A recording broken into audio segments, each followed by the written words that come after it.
এই ধরনের যে পুরানো এলইডি বাল্বগুলো আমার কাছে দেখতে পাচ্ছেন, এই ধরনের এলইডি বাল্বগুলো বাসাবাড়িতে যখন বেশিদিন ব্যবহার করা হয় বা অনেক দিন ধরে ব্যবহার করার পর এই এলইডি বাল্বগুলো দেখা যায় নষ্ট হয়ে যায়। নষ্ট হয়ে গেলে ফেলে দেওয়া হয় বা বাসাবাড়িতে ফালতু বেকার পড়ে থাকে। না ফেলে রেখে এই এলইডি বাল্বগুলোকে আপনারা কিভাবে কাজে লাগাবেন, আমি আপনাদেরকে একটা নতুন সিস্টেম দেখিয়ে দেবো।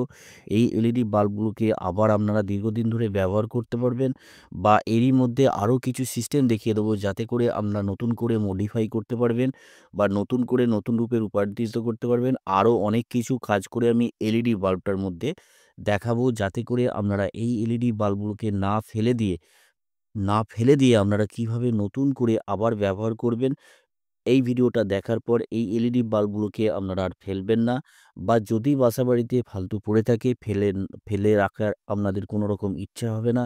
আমি সেরকমই আমি সিস্টেম দেখিয়ে দেবো আপনাদেরকে। তো কিভাবে আপনারা এই এলইডি বাল্বগুলোকে নতুনভাবে নতুন রূপে রূপান্তরিত করবেন বা নতুন করে মডিফাই করবেন, আমি সবকিছু এই ভিডিওটার মাধ্যমে দেখিয়ে দেবো। তার আগে চ্যানেলটাকে অবশ্যই সাবস্ক্রাইব করবেন। সাবস্ক্রাইব করে অল নোটিফিকেশন অন করে রাখবেন। এইখানে দেখতে পাচ্ছেন এই এলইডি বাল্বটাকে এবার আমি খুলবো। খোলার পর ১ম এ আমি দেখিয়ে দেবো এলইডি বাল্বটা এখন কি কন্ডিশনে আছে। একদম নষ্ট হয়ে গেছে, একদম খারাপ কন্ডিশনে আছে। কোনো রকমভাবেই এলইডি বাল্বটা জ্বলছে না। আমি ডাইরেক্ট ২২০ ভোল্ট এসি সাপ্লাইয়ের সাথে সংযুক্ত করব। সংযুক্ত করে দেখিয়ে দেবো এলইডি বাল্বটা এখন কি কন্ডিশনে আছে। এখানে দেখতে পাচ্ছেন এলইডি বাল্বটা এখনো পুরোপুরিভাবে জ্বলছে না। এলইডি বাল্বটাকে আপনারা দেখেই বুঝতে পারছেন বেশ অনেকদিনেরই এলইডি বাল্বটা অনেকদিন ধরেই বাসাবাড়িতে পড়ে আছে। কোনো রকম মানে খারাপ হয়ে গেছে বলে একদম বাসাবাড়িতে কোনো রকম কাজে লাগবে না বলে সেই রকমভাবেই পড়ে আছে বা এলইডি বাল্বটা এই ধরনের এলইডি বাল্বগুলোকে বাইরে ফেলে দেওয়া হয়। না ফেলে রেখে আপনারা নতুন করে কিভাবে কাজে লাগাবেন বা আরও অনেক কিছু সিস্টেম আমি দেখিয়ে দেবো। এলইডি বাল্বগুলোকে কিভাবে আপনারা মডিফাইও করবেন। এখানে এলইডি বাল্বটাকে ১ম এ আমি এইখানে ডাইরেক্ট ২২০ ভোল্ট এসি সাপ্লাইয়ের সাথে সংযুক্ত করলাম। দেখতে পেলেন কোনো রকমভাবেই জ্বলছে না। এলইডি বাল্বটাকে আমি ১ম এ খুলবো। এখানে যে ডিফিউজারটা আছে বা এখানে যে কভারটা আছে, কভারটাকে খুলবো। এই কভারটা খোলার সিস্টেম আছে, সেই সিস্টেমে আপনারা খুলবেন। না হলে কি হবে কভারটা খুলতে যেয়ে অনেক সময় কি হয়, এই এইখানে যে প্লাস্টিকটা আছে, এই যে ডিফিউজারটা আছে, ডিফিউজারটা খুলে যায়। এই ফেটে যায় বা ভেঙে যায় এরকম ধরনের অনেক রকম সমস্যা হয়। এইখানে টেনসার ব্লেড দিয়ে এইভাবে চাপ দেবেন। আমি প্রত্যেক ভিডিওতেই প্রায় বলে দিই। এইখানে চাপ দেবেন, এইভাবে চাপ দেবেন টেনসার ব্লেড দিয়ে। টেনসার ব্লেড দিয়ে যখন এইভাবে চাপ দিলেন, চাপ দেওয়ার পর কিন্তু এইখানে কভারটা পুরোপুরিভাবে খুলে গেল। এবার আমি এইখানে যে ভোল্টেজটা আছে, ভোল্টেজটা মাপবো। এখানে এমসিবিসিবিটা কেন জ্বলছে না সেটা দেখাবো বা এই এলইডি বাল্বগুলোকে কিভাবে নতুন করে মডিফাই করবেন বা নতুন রূপে রূপান্তরিত করবেন আমি সবকিছু দেখিয়ে দেবো। ওইখানে আমি ডাইরেক্ট ২২০ ভোল্ট এসি সাপ্লাইয়ের সাথে সংযুক্ত করব। সংযুক্ত করে ১ম এ ফার্স্ট টাইম এখানে আমি আউটপুট যে ভোল্টেজটা আছে সেই ভোল্টেজটা মেপে দেখাবো। আপনাদের কাছে যদি মাল্টিমিটার না থাকে তাহলেও আপনারা এই কাজটা করতে পারবেন। আমি আপনাদেরকে দেখিয়ে দেবো সবকিছু। এখানে দেখতে পাচ্ছেন, এখানে ডিসি ২০০ রেঞ্জে আমি রাখলাম। ২০০ রেঞ্জে রেখে আমি ভোল্টেজটা মেপে আপনাদেরকে দেখিয়ে দিই কত আউটপুট ভোল্টেজটা আছে। যেন আউটপুট ভোল্টেজটা অবশ্যই দেখা দরকার। এইখানে আপনাদেরকে ১ম এ ভোল্টেজটা আমি মেপে দেখিয়ে দিচ্ছি। এখানে আমি টাচ করলাম। টাচ করার পর এখানে দেখতে পাচ্ছেন, এখানে ভোল্টেজ আছে ১১৪, ১১০ এরকম ভোল্টেজ আছে। তার মানে এখানে ডাইরেক্ট ২২০ ভোল্ট এসি সাপ্লাইয়ের সাথে আমি লাগিয়েছি। এখানে কোনো রকম সন্দেহ নেই। এরপর আউটপুট ভোল্টেজটাও আপনাদেরকে দেখিয়ে দিচ্ছি। এখানে দেখতে পাচ্ছেন আউটপুট ভোল্টেজটাও ১১০, ১১২ এরকম ভোল্টেজ আছে। তো এই ভোল্টেজটা থাকতে হবে আউটপুট ভোল্টেজ তার মানে ভিতরে ড্রাইভার সার্কিটটা পুরোপুরিভাবে ঠিক থাকতে হবে।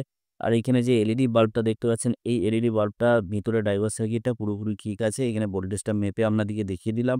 এবার আমি এইখান থেকে এই এলইডি বাল্বটাকে খুলে নিলাম। খুলে নেওয়ার পর এইখানে যে দুটো তার আছে, এই দুটো তারকে আমি খুলে নেব। এই দুটো তারকে খুলে নেব। খুলে নেওয়ার আগে এইখানে পেস্ট দেবেন। পেস্ট দিলে খুব তাড়াতাড়ি কাজটা করতে পারবেন। এই ধরনের যেকোনো কাজ করতে গেলে সোল্ডারিং আয়রন দিয়ে যেকোনো যখন কাজ করবেন অবশ্যই এই জায়গাগুলোকে আপনারা হালকা করে পেস্ট লাগিয়ে নেবেন। তাহলে কাজগুলো সুন্দরভাবে করতে পারবেন। এখানে পেস্ট লাগিয়ে নিলাম। পেস্ট লাগিয়ে নেওয়ার পর এখানে তারগুলো আমি খুলব। তারগুলো খুলে নিয়ে আমি আপনাদেরকে দেখিয়ে দিচ্ছি এলইডি বাল্বটাকে কত কি করা সম্ভব বা কত সুন্দরভাবে আপনারা নতুন করে আবার কাজে লাগাবেন। আপনাদের অনেকটা খরচাও সেভ হবে। আমি বলে দিচ্ছি বা দেখিয়েও দেবো আপনাদেরকে। এখানে আমি তারগুলো খুলে নিলাম। এখানে দুটো তারই খুলব।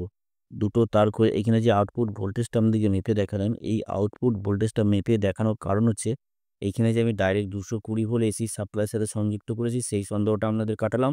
বা এইখানে যে ড্রাইভারটা আছে, ভিতরে যে ড্রাইভার সার্কিটটা আছে, এই ড্রাইভার সার্কিটে কতটা ভোল্টেজ আছে সেটাও আমি আপনাদেরকে দেখিয়ে দিলাম। এইখানে আমি যে হিটসিঙ্ক প্লেটটা আছে, এই হিটসিঙ্ক প্লেটটা আমি সুন্দরভাবে খুলে নেব। এইখানে খোলার সময় ১ম এ যখন খুলবেন, একটু চাপ হবে। তো এইখানে কি করবেন, এইখানে যে আটাটা আছে, এই আটাটাকে ভালো করে এইখানে খুলে নেবেন। এইভাবে আপনারা খুলে নেবেন। এইখানে দেখতে পাচ্ছেন খুলে নিলেন। আর এইখানে যে হাতের এরকম ধরনের হাতুড়ি নেবেন। হাতুড়ি নিয়ে হালকা, হালকা করে এইভাবে যদি চাপ দেন, এইভাবে যদি ঘা দেন, আস্তে, আস্তে হিটসিঙ্ক প্লেটটা অনায়াসে খুলে যেতে হবে। বেশি জোরে এখানে ঘা দেবেন না, তাহলে কি হবে? ভিতরে যে ড্রাইভার সার্কিট আছে, ড্রাইভার সার্কিটে যে ড্যাশবোর্ড থাকে বা আলাদা, আলাদা যে পার্টস গুলো থাকে, সেই পার্টস গুলো অনেক সময় খুলে যায় বা নষ্ট হয়ে যায়। এই ধরনের অনেক রকম সমস্যা হতে পারে। তার জন্য এখানে চাপটা হালকা, হালকা করে ঘা দেবেন। এখানে ঘা দেওয়া হয়ে গেল। এইখানে দেখতে পাচ্ছেন এইখানে হিটসিঙ্ক প্লেটটা হালকা, হালকা করে খুলে চলে এলো অনায়াসে। এইভাবে আপনারা হিটসিঙ্ক প্লেটটা খুলবেন। আর এইখানে যে প্লাস মাইনাস যে তারগুলো আমি খুললাম, এখানে দেখতে পাচ্ছেন এখানে তারগুলো খুলে নিয়েছি। এবার আপনাদেরকে দেখিয়ে দিই, এলইডি বাল্বটাকে আপনারা এইভাবেও এখানে এমসিবিসি প্লেট দিয়ে জ্বালাতে পারেন বা এইটাকে রিপেয়ারিং করে জ্বালাতে পারেন। এবার এই এমসিবিসি রিপেয়ারিং করে কিভাবে আপনারা জ্বালাবেন, এই বিষয় নিয়ে আমার অলরেডি অনেক ভিডিও আপলোড করা আছে, অবশ্যই দেখে আসবেন। আর আমি এই ভিডিওটার মাধ্যমেও আপনাদেরকে দেখিয়ে দেবো। এবার আমি মডিফাই করে দেখাবো এই এলইডি বাল্বটা দিয়ে আপনারা কি, কি করতে পারেন বা কি, কি করা সম্ভব নষ্ট ফেলে দেওয়া এলইডি বাল্ব থেকে। আমি এবার দেখাই আপনাদেরকে। এখানে যে এলইডি প্যানেলগুলো দেখতে পাচ্ছেন, এগুলো 12 ভোল্ট থেকে চলে। ডাইরেক্ট 220 ভোল্ট এসি সাপ্লাই থেকে কোনো রকমভাবেই চালানো যায় না। এগুলো 12 ভোল্ট থেকে ব্যাটারির যে ডিসি ভোল্ট আছে, ব্যাটারির ডিসি ভোল্ট থেকে জ্বালে। কিন্তু এই এলইডিগুলোকে আমি আপনাদেরকে দেখাবো, এইখানে যে এলইডি ড্রাইভারটা আছে, এই ড্রাইভার থেকে জ্বালিয়ে দেখিয়ে দেবো আপনাদেরকে। এখানে দেখতে পাচ্ছেন 2 টো কালার নিয়েছি। আমি এখানে এই একটা কালার নিয়েছি, আর এইখানে এই একটা কালার নিয়েছি। আর এইখানে এই একটা কালার নিয়েছি। এইখানে যেকোনো এলইডিগুলো যেকোনো এখানে যত রকম এলইডি আছে, এই ধরনের যত রকম এলইডি আছে 12 ভোল্টের, আপনারা যেকোনো কালারের যেকোনো এলইডিকে আপনারা জ্বালাতে পারবেন। এইখানে কোনো রকম সমস্যা নেই। এবার এইখানে আমি একটা ১ম এ জ্বালিয়ে দেখিয়ে দিচ্ছি, তারপরে এইটাকেও আমি জ্বালিয়ে দেখিয়ে দেবো। আপনাদের পুরোপুরিভাবে সন্দেহ ক্লিয়ার হয়ে যাবে যে এগুলো ১ কালারের বা 5 কালারের বা 3 কালারের মাল্টি কালারের যেকোনো এলইডিকে জ্বালাতে পারবেন নাকি আপনাদেরকে আমি জ্বালিয়ে দেখিয়ে দিচ্ছি। এখানে তারগুলোকে আমি হালকা করে ছিলে নেবো। এতটা সুন্দরভাবে এই এলইডি বাল্বগুলোকে ব্যবহার করতে পারবেন। কেননা এই এলইডি বাল্বগুলো প্রায় বাসা বাড়িতেই কি হয়, এগুলো ফালতু পড়ে থাকে। কেন পড়ে থাকে? যে এলইডি বাল্বটা নষ্ট হয়ে গেছে আর হয়তো কোনো কিছু হবে না। কিন্তু আমি আপনাদেরকে দেখিয়ে দিচ্ছি কত রকমভাবে এই এলইডি বাল্বগুলোকে আপনারা কাজে লাগাতে পারবেন। এইখানে তারটাকে কভারটা আমি বার করে নিচ্ছি।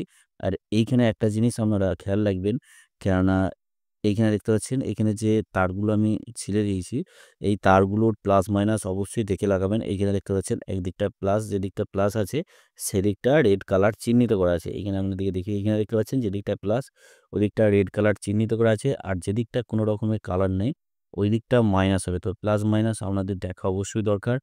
এইখানে আমি ভালো করে এইখানে আমি পেস্ট লাগিয়ে নেবো। আপনাদেরকে ১ম এই বলেছি এই কাজগুলো করার সময় অবশ্যই আপনারা পেস্ট লাগিয়ে নেবেন। কেননা পেস্ট না লাগালে আপনারা কাজগুলো ঠিকঠাকভাবে কাজ করতে পারবে না। এখানে আমি তারটাকে বেশি করে ছেড়ে দিলাম, যাতে করে কোনো রকমভাবে কোনো তারের সাথে টাচ না হয়ে যায়। এবার আপনাদেরকে বলি, এখানে কোনো রকমভাবে হাত দেবেন না। হাত দিলে কিন্তু পুরোপুরিভাবে শক লাগবে। যদিও ১০০ ভোল্ট, ১১০ ভোল্ট বা ৮০ ভোল্ট থাকে, সেখানে এটার ডিসি সাপ্লাই থাকে। কিন্তু ডিসি সাপ্লাই থাকলেও ডাইরেক্ট এসি থেকে এটা তাই ডিভাইসটা ডাইরেক্ট এসি থেকে চলছে। কিন্তু এদিকে ভোল্টেজ ডিসি হলেও এখানে যে লিকেজ ভোল্টেজ থাকে তার জন্য আপনাদেরকে শক লাগতে পারে। ওইজন্য আপনাদেরকে বলব কোনো রকমভাবে এইখানে হাত দেবেন না। এইখানে দেখুন, এখানে আমি মাইনাসের সাথে সংযুক্ত করলাম। এখানে মাইনাস তারের সাথে আমি ভালো করে সোল্ডারিং করে নিলাম। তারটা পেঁচিয়ে নিলেও হয়, কিন্তু আমি সোল্ডারিং করে নিলাম। এখানে সোল্ডারিং করার সময় লক্ষ্য রাখবেন, এখানে ভালো করে রাং দিয়ে এখানে সোল্ডারিং করবেন, যাতে করে কোনো রকম লুজ কন্টাক্ট না হয়। লুজ কন্টাক্ট হলে এই কাজটা কোনো রকমভাবেই আপনারা করতে পারবেন না। এখানে ভালো করে আমি সোল্ডারিং করে নিলাম মাইনাস দিকে। এবার এইদিকে প্লাস তারটা কানেকশন করব। প্লাস তারটা, যে তারটা সাদা তার আছে ওই তারটা প্লাস তার, বা এটা রেড কালারের তার থাকে, কিন্তু এটা অনেকদিন ব্যবহার করার পর এটা সাদা হয়ে যায়, কালারটা নষ্ট হয়ে যায়। তাতে কোনো রকম অসুবিধা নেই। তবে এইখানে এই দিকটা সাদা থাক বা রেড থাক, এটা প্লাস, প্লাস দিকে প্লাস কানেকশনটা করলাম আর মাইনাস দিকে মাইনাস কানেকশন করলাম। এবার ডাইরেক্ট ২২০ ভোল্ট এসি সাপ্লাইয়ের সাথে সংযুক্ত করবে। সংযুক্ত করে আপনাদেরকে দেখাবো কতটা লাইট হচ্ছে। এখানে আমি আপনাদেরকে ১ম এই বলেছি কোনো রকমভাবে হাত দেবেন না। এখানে দেখতে পাচ্ছেন ডাইরেক্ট ২২০ ভোল্ট এসি সাপ্লাইয়ের সাথে আমি সংযুক্ত করছি। এখানে দেখতে পাচ্ছেন লাইটটা কত সুন্দরভাবে লাইটটা হচ্ছে। এতটা সুন্দর লাইট হবে আপনারা বুঝতে পারবেন যখন ব্যবহার করবেন। এখানে দেখতে পাচ্ছেন পুরোপুরি লাইট, পরিষ্কার লাইট হচ্ছে। এবার আপনাদেরকে অন্য এলইডি জ্বালিয়ে আমি দেখিয়ে দেবো। এখানে আমি খুলে নিলাম। খুলে নেওয়ার পর এইখানে যে ২ টো তার আছে, এই দুটো তারকে আমি আবার প্লাস মাইনাস যেভাবে আমি লাগিয়েছি অন্য কালার লাগানোর উদ্দেশ্য হচ্ছে কেননা অনেক সময় দিওয়ালির সময় বা অনেক অনুষ্ঠানে ডেকোরেশন হিসেবে আপনারা ব্যবহার করতে পারবেন। এখানেও সেম কানেকশন যেভাবে আমি প্লাস দিকে প্লাস কানেকশন করেছিলাম, মাইনাস দিকে মাইনাস কানেকশন করেছিলাম। কেন এই যে আমি এখন যে এলইডিটা লাগিয়ে দেখাচ্ছি, এই এলইডিগুলো মার্কেট থেকে কোম্পানি যখন ফিটিং কিনতে যাবে মিনিমাম 150 থেকে 200 থেকে 300 টাকা এরকম মার্কেট হিসেবে দাম হয়। মডেল হিসেবে সেই টাকাটা পুরোপুরিভাবে আপনারা সেভ করতে পারবেন ডেকোরেশন হিসেবে বা দিওয়ালির সময় বা কোনো কিছু অনুষ্ঠানে আপনারা এই লাইটটা লাগিয়ে অনায়াসে ব্যবহার করতে পারবেন। লাইটটা আমি জ্বালিয়ে দেখিয়ে দিচ্ছি আপনাদেরকে কতটা সুন্দরভাবে লাইট হবে বা কতটা পরিষ্কার লাইট হবে। একদম আ এই আপনাদেরকে ১ম এই বলেছিলাম এই ভিডিওটা দেখার পর আপনারা এই ধরনের এলইডি বাল্বকে আর ফেলতে ইচ্ছা হবে না।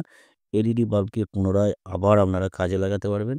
আর খরচাটাও পুরোপুরিভাবে সেভ করতে পারবেন। কেননা ফেলে দেওয়া নষ্ট এলইডি বাল্ব থেকে আপনারা এই কাজটা করতে পারছেন। এখানে আমি মাইনাসের সাথে মাইনাসটা লাগিয়ে নিলাম। আর এইখানে অলরেডি এইখানে সরি আমি এখানে দেখুন এইখানে আপনাদের ক্ষেত্রেও এই ভুলটা হতে পারে। এখানে দেখতে পাচ্ছেন এখানে আমি প্লাস তারটা মাইনাসে লাগিয়েছি।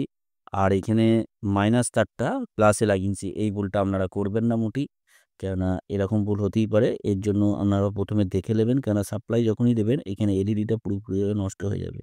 এইখানে আমি প্লাসের সাথে প্লাস কানেকশন করলাম। আর এইখানে মাইনাসের সাথে তার মানে যেদিকটা সাদা কোনো রকম কালার চিহ্নিত করা নেই সেদিকটা মাইনাস চিহ্নিত হবে।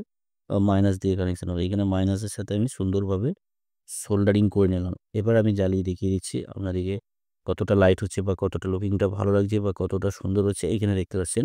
এখানে আমি ডাইরেক্ট 220 ভোল্ট এসি সাপ্লাইয়ের সাথে সংযুক্ত করব। সংযুক্ত করে দেখি এখানে বারবার বলছি কোনো রকমভাবে হাত দেবেন না। এখানে দেখতে পাচ্ছেন কতটা সুন্দরভাবে এখানে দেখতে পাচ্ছেন জ্বলছে। আমি একবার লাইটটা বন্ধ করি। আপনাদেরকে লাইটটা বন্ধ করে দেখাই। এখানে দেখতে পাচ্ছেন কতটা সুন্দর লাইট হচ্ছে। এখানে আপনাদেরকে বলেছি কোনো রকমভাবে হাত দেবেন না। হাত দিলে অনেক রকম সমস্যার সম্মুখীন হতে পারেন বা শক লাগবে। দেখতে পাচ্ছেন কতটা সুন্দরভাবে লাইট হচ্ছে। আমি আপনাদেরকে একবার দেখিয়ে দিচ্ছি। কেননা এখানে শক লাগবে তার জন্য আমি লাগতে পারে তার জন্য আমি একটা প্লাস নিলাম। প্লাস নিয়ে বা আপনারাও এই কাজটা যখন করবেন এইভাবেই করবেন। দেখতে পাচ্ছেন কতটা সুন্দরভাবে লাইট হচ্ছে। এইভাবে আপনারা এই পুরানো নষ্ট এলইডি বাল্বগুলোকে পুনরায় আবার নতুনভাবে মডিফাই করে কাজে লাগাতে পারবেন। এখানে কোনো রকম সমস্যা হবে না। আপনারা দীর্ঘদিন বা দীর্ঘ সময় ধরে আপনারা ব্যবহার করতে পারবেন। এই এলইডিটা আপনাদেরকে ১ম এই বলেছি ডেকোরেশন হিসেবে বা কোনো অনুষ্ঠানে আপনারা এই এলইডিগুলোকে মডিফাই করে ব্যবহার করতে পারবেন। আর একটা জিনিস আপনাদেরকে বলে দিই, এইখানে দেখুন, এইখানে কোনো রকমভাবেই দুটো তারের সাথে টাচ না হয়ে যায় এখানে কোনো ব্ল্যাক টেপ দিয়ে বা কোনো কিছু দিয়ে কভার করে দেবেন।